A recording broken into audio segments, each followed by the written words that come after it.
is going to be a little testing because I don't want to screw up and hit the GoPro.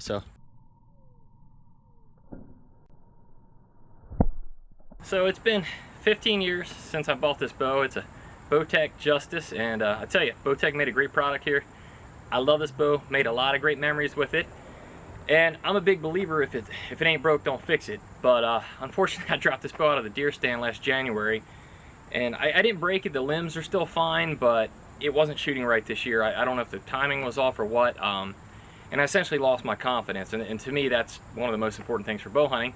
So I went out and got a new bow, and I wanted to share it with you guys, show you what I got. I'll first say I went up to Lancaster Archery in Pennsylvania. It's about a 2-hour drive from my house, and those folks are great, so shout out to them, but not sponsored by anybody. I totally went into this bow buying process agnostic to any brand.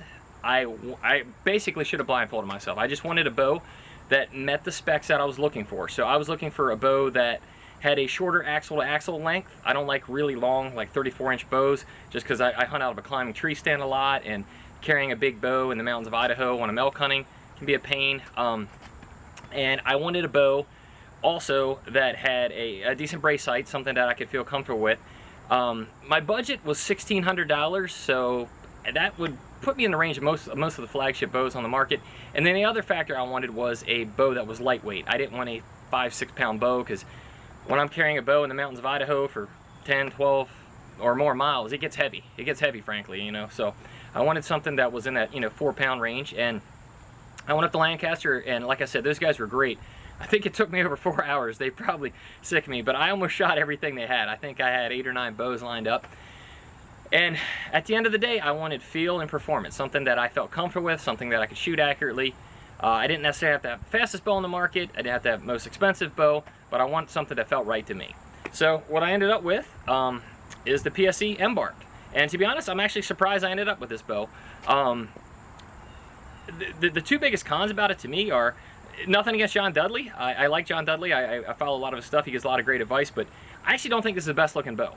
But I'm not buying a bow for a fashion contest. I'm buying a bow to kill animals with and to shoot and have fun. And this bow's a fun bow to shoot. So after shooting all the bows, this bow certainly met my specs. It's 31 inches axle to axle, just in over 4 pounds. It felt nice and light in my hand. And more importantly, it shot well. You know, there wasn't a huge difference between all the flagship bows, but this thing also, and I should note a very important point, it was $300 cheaper than many of the other flagship bows I shot. So I'm not going to lie to you, that is a factor. I'm like, hey, you know, if I'm splitting hairs here and I can save 300 bucks, that's a big deal. So this bow, bare bow, came in around $800. I have went ahead and added the Trophy Ridge hot wire sight on it. I had that sight on both this bow and my old bow. I love this sight. It's got a 2-pin sight with a 3rd-pin floater, so it works great for out west, and it serves dual purpose here as whitetail as well. And I'll do a separate review of that sight, but mainly just talking about the bow. I've had it for over a month now. I've shot it quite a bit. I like many things about it. I'm shooting great groups. This bow will outshoot my abilities. I still shoot a wrist strap with a trigger. I know handheld releases are a lot more accurate, but I do like that wrist strap because if I'm ever out in the woods or somewhere, it's always on my wrist. Or if I'm hiking, it's on my wrist. I know my tendencies. I'm worried about losing a hand release, back tension release, so I like a wrist strap. It's always there when I need it, and I can still do other things with it, not, again, worried about losing a hand release. A couple things on this bow that you'll note. It's a dual cam bow, so that was the biggest factor for me, going from shooting a single cam and a wheel to shooting a dual cam bow. The feel was quite a bit different. So all the flagship bows I shot, you know, Matthews, Hoyts, Bowtech, you name it. It was quite a bit of a different feel.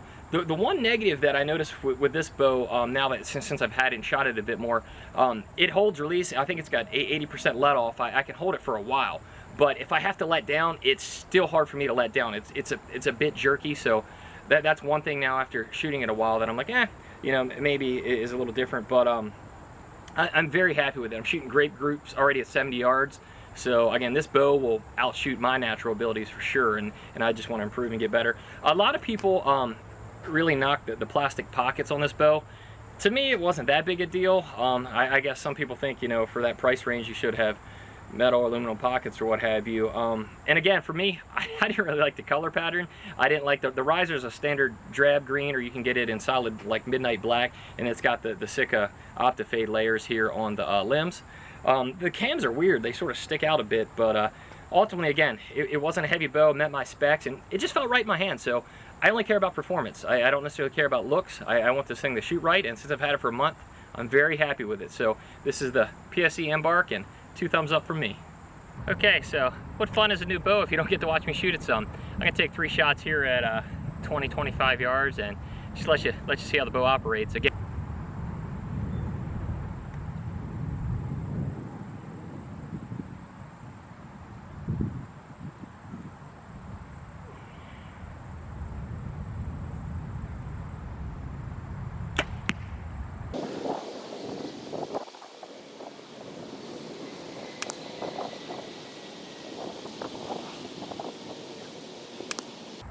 three arrows almost touching. I'm actually usually cautious about shooting the same target at 20 yards just so I don't hit knocks, because it gets expensive replacing arrows. Matter of fact, when I first shot this bow in the archery shop, my first 3 arrows I broke a knock, so that also increased my confidence. So it's going to be a little testing because I don't want to screw up and hit the GoPro. So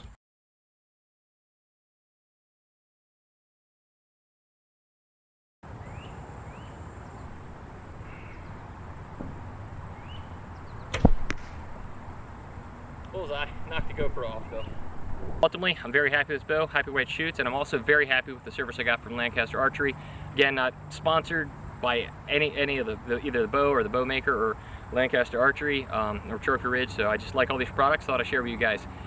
If you like this review, drop a like. If you want to see some awesome elk hunting videos, you might want to subscribe, because hopefully I'll have some good stuff coming up for you this fall. Anyway, take care, leave some comments. If you have any questions about this bow, if you like this kind of review, let me know. If you don't like this kind of review, let me know as well. You could probably leave some comments about my poor archery shooting form. I know it needs work, but we're all getting better, right? Take it easy.